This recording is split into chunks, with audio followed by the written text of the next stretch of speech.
सुनिए और संभल कर सुनिए। 15 फरवरी 2026 का दिन आपके जीवन का सबसे बड़ा आध्यात्मिक निवेश बन सकता है, क्योंकि इस दिन सिर्फ महाशिवरात्रि नहीं है, बल्कि इस पर टिका हुआ है व्यतिपात योग, एक ऐसा योग जो हजार अमावस्याओं के पुण्य के बराबर है।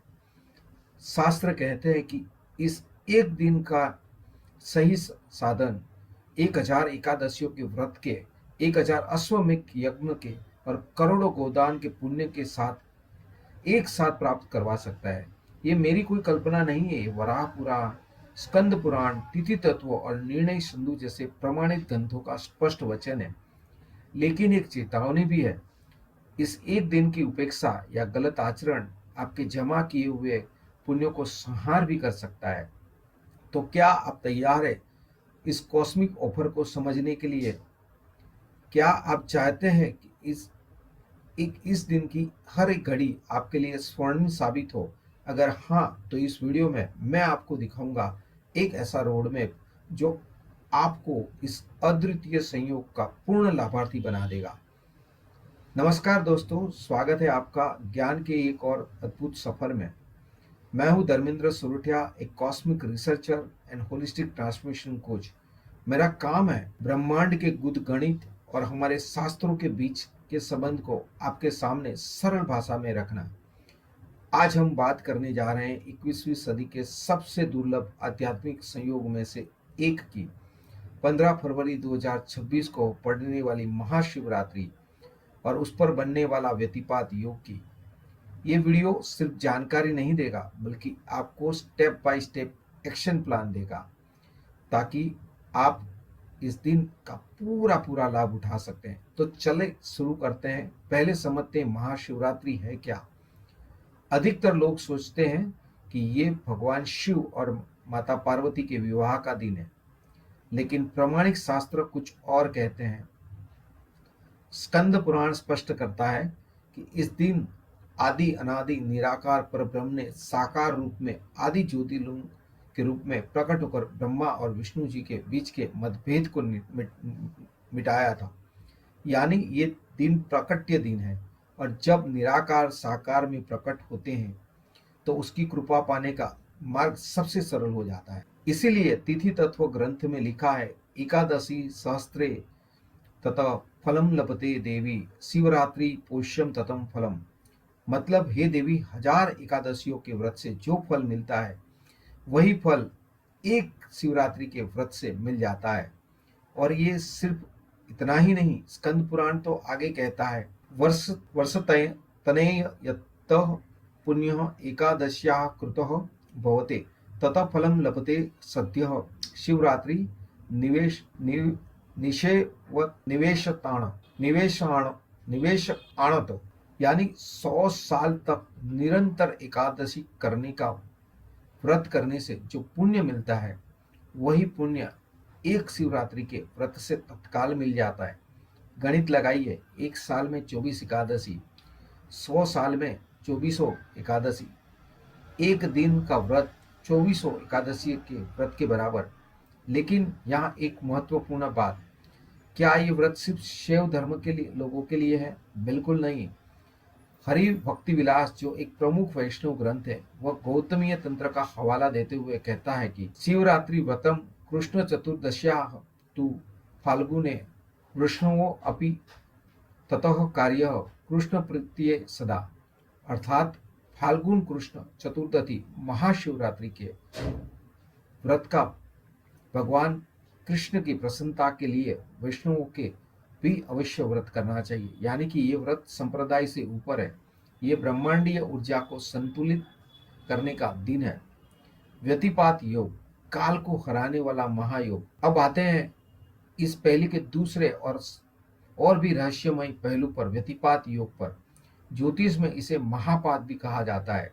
सामान्यतः इस योग को अशुभ माना जाता है, क्योंकि ये विघ्नकर्ता ग्रहों की स्थिति में बनता है।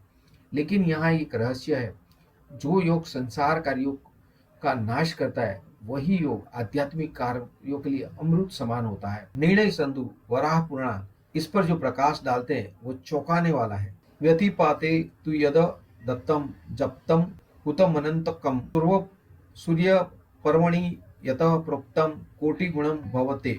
इस श्लोक का अर्थ है कि व्यतिपात योग में किया गया दान, जप और हवन अनंत फल देने वाला होता है। यह सूर्य ग्रहण या किसी भी महापर्व पर किए गया समान कर्म से भी कोटि गुना, करोड़ों गुना अधिक फलदायी होता है। सोचिए सूर्य ग्रहण पर दान पुण्य को हम महापुण्य मानते हैं, उससे भी करोड़ गुना ज्यादा पुण्य इस योग में छिपा हुआ है। और तो और वराह पुराण कहता है अमावस्या सहस्त्रश्च व्यतिपात सतैव च तस्मात् प्रोक्तम दानम अनंत कीर्ति तम।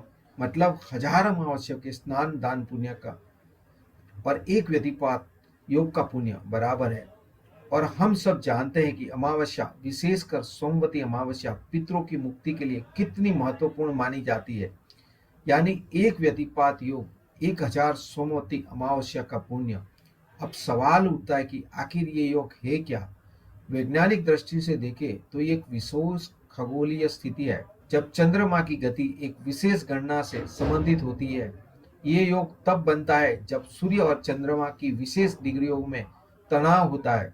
पुराण इसे विघ्नकारी देवताओं का प्रभाव मानते हैं और इसीलिए कहते हैं कि इस योग में कहे गए शुभ आध्यात्मिक कर्म उन विनाशकारी शक्तियों को शांत करके उन्हें आशीर्वाद में बदल देते हैं।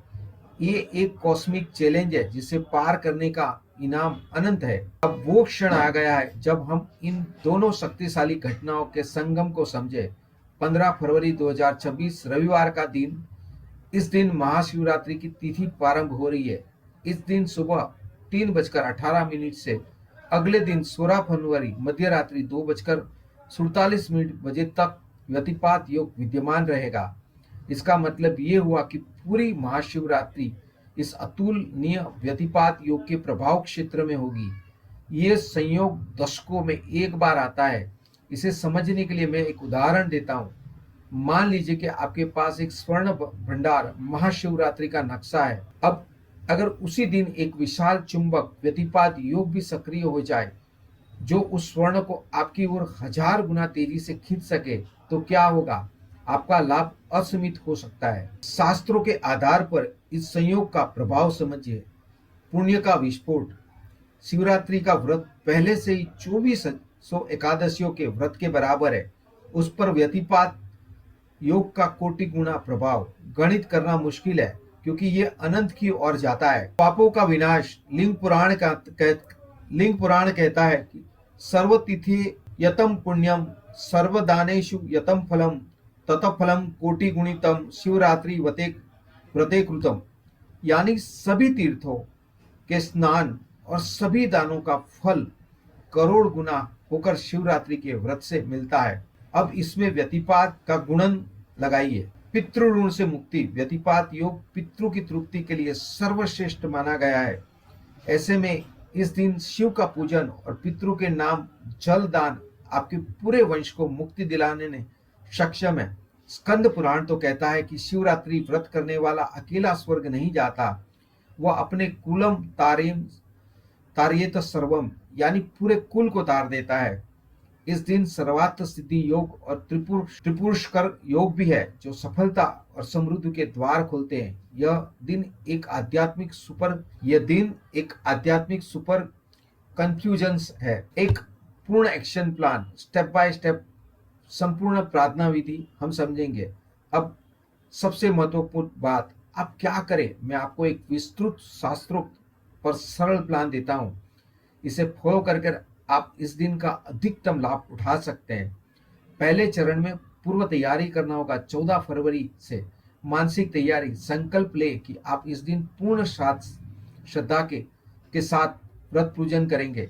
सामग्री में आपको बेलपत्र, आक या मदार के फूल, धतूरा, भांग, दूध, दही, घी, शहद, गंगाजल, काले तिल, जौ, चावल, फल, सफेद वस्त्र या आप जिस रंग में शिव को देखना चाहते हैं वो वस्त्र। चरण 2 में 15 फरवरी प्रातः संकल्प एक व्रत का प्रारंभ करें ब्रह्म मुहूर्त में। हर सिटी के अनुसार ब्रह्म मुहूर्त चेंज होता है, तो आप दृक पंचांग में जाके देख लीजिए। और अथवा आप सुबह में 4:03 बजे मान के चले उठकर स्नान करें, साफ वस्त्र धारण करके हाथ में जल, तिल और कुशा लेकर इस संकल्प का उच्चारण करें। मैं धीरे धीरे बोलूंगा, आप रिपीट कर सकते हैं। ओम अद्य श्री भागवत परमेश्वरी प्रीत्यर्थ फाल्गुन कृष्ण चतुर्दश्याः शिवरात्रि व्रतम अहम करिष्यामि। मम इदम व्रतम निर्विघ्नं समाप्तिं प्राप्तानुत्यार्थ तत्व सदात जपत्यते। हे जगत के स्वामी, आज फाल्गुन कृष्ण चतुर्दशी को आपकी प्रसन्नता के लिए मैं शिवरात्रि व्रत करूंगा। आपकी कृपा से ये व्रत निर्विघ्न पूरा हो, इसलिए हमें आशीर्वाद दें। अब संकल्प जल पौधे को अर्पित कर दें। व्रत और नियम यह है कि इस दिन अन्न का संपूर्ण त्याग करना होगा। दूध, फल, मेवे या जल ग्रहण कर सकते हैं। काले नमक का प्रयोग हो सकता है। प्याज, लहसुन वर्जित हो सकता है। मन में क्रोध और ईर्ष्या को भी दूर रखना होगा। चरण 3 में दिनचर्या स्मरण एवं दान का महत्व है। पूरे दिन ओम नमः शिवाय मंत्र का जाप करते रहें। बेल भी लगा सकते हैं, इलेक्ट्रॉनिकल बेल आती है जो ओम नमः शिवाय मंत्र चांट कर सकते हैं। दोपहर के समय व्यतिपात योग के लिए विशेष दान करें। चूंकि यह योग पितृ तर्पण के लिए श्रेष्ठ है, इसलिए काले तिल, जौ, चावल, गुड़, कंबल या कपड़े दान करें। अपने पितरों के नाम से जल अर्पित करें। किसी गौशाला में चारा अवश्य दान करें। ध्यान रखें, व्यतिपात में शुरू किया गया कोई भी सांसारिक नया काम, यात्रा, खरीदारी, ठेका विनाशकारी हो सकता है। आपका पूरा फोकस आध्यात्मिक क्रियाओं पर रहना चाहिए।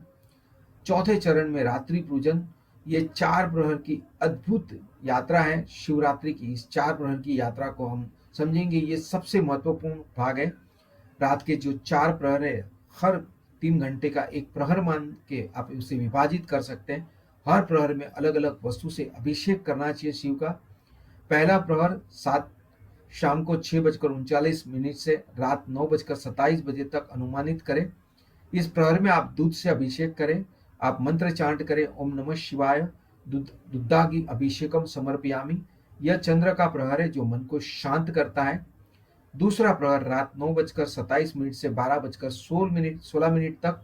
ये प्रहर में दही से अभिषेक करें और मंत्र चांट करें, ओम सूर्याय नमः दधि अभिषेक समर्पयामि। ये सूर्य का प्रहर है जो आरोग्य को प्रदान करता है। तीसरा प्रहर रात को 12:16 से 3:04 बजे तक। इस प्रहर में घी से अभिषेक करें और मंत्र करें, ओम अग्नेय नमः धूता अभिषेकम समर्पयामि। ये अग्नि का प्रहर है जो ज्ञान और तेज को बढ़ाता है। चौथा प्रहर रात 3:04 से 5:52 तक। ये प्रहर में आप शहद से अभिषेक करें, ओम वरुणाय नमः मधु अभिषेक समर्पयामि। यह जल का प्रहर है जो मोक्ष के द्वार को खुलता है। हर प्रहर में आप बेल, धतूरा, आग के फूल, भांग चढ़ा सकते हैं। ओम नमः शिवाय का जप और शिव तांडव स्तोत्र या शिव महिम स्तोत्र का पाठ कर सकते हैं, या तो सारे चीज को एक एक बार रिपीट कर सकते हैं। जागरण अवश्य करें। स्कंद पुराण स्पष्ट कहता है कि उपोष्य प्रभाते कृत्वा यस्तु न जागरम करोति वृथा तस्य उपवास स्यात्। यानी बिना जागरण की व्रत निरर्थक है, व्यर्थ है। 5वें चरण में व्रत का पारण तोड़ना है। ये 16 फरवरी सुबह सूर्योदय के बाद पारण का समय। सबसे पहले शिव जी को भोग लगाइए और फिर पारण करें। सबसे पहले तिल का सेवन करना चाहिए, इसके बाद आप फलाहार कर सकते हैं। आपको कुछ सावधानियां भी रखनी और कुछ भ्रम है उसका भी मैं यहाँ पे निवारण करता हूँ। इस पावन दिन से जुड़े हुए कुछ भ्रमों को दूर करना अत्यंत जरूरी है जो शास्त्र सम्मत है। भ्रम यह है कि इस दिन शिव पार्वती का विवाह हुआ था, इसलिए शादी विवाह के लिए शुभ है। तथ्य यह है कि शास्त्र इस दिन को प्रकट्य दिन मानते हैं, विवाह दिन नहीं। व्यतिपात योग की उपस्थिति इसे विवाह जैसे नए शुभ कार्यों के लिए अत्यंत अशुभ बनाता है। ऐसे संयोग में किया गया विवाह कलहकारी हो सकता है, इसलिए इस बार शिवरात्रि को आप किसी भी विवाह को न प्लान करें। दूसरा, ब्रह्मे की भंडारे में प्रसाद ग्रहण करना पुण्य है। इस दिन अन्न ग्रहण करना महापाप माना गया है क्योंकि ये शिवरात्रि है। ईशान संहिता कहती है कि शिवरात्रि और रामनवमी के दिन पर अन्न खाने वाला घोर पाप का भागी बनता है। भंडारे का प्रसाद अगले दिन आप जरूर ग्रहण कर सकते हैं, बट उस तिथि के दिन नहीं। इस दिन तो आपको अन्न का त्याग ही करना होगा। भ्रम यह कि सिर्फ मंदिर जाके पूजा करनी चाहिए।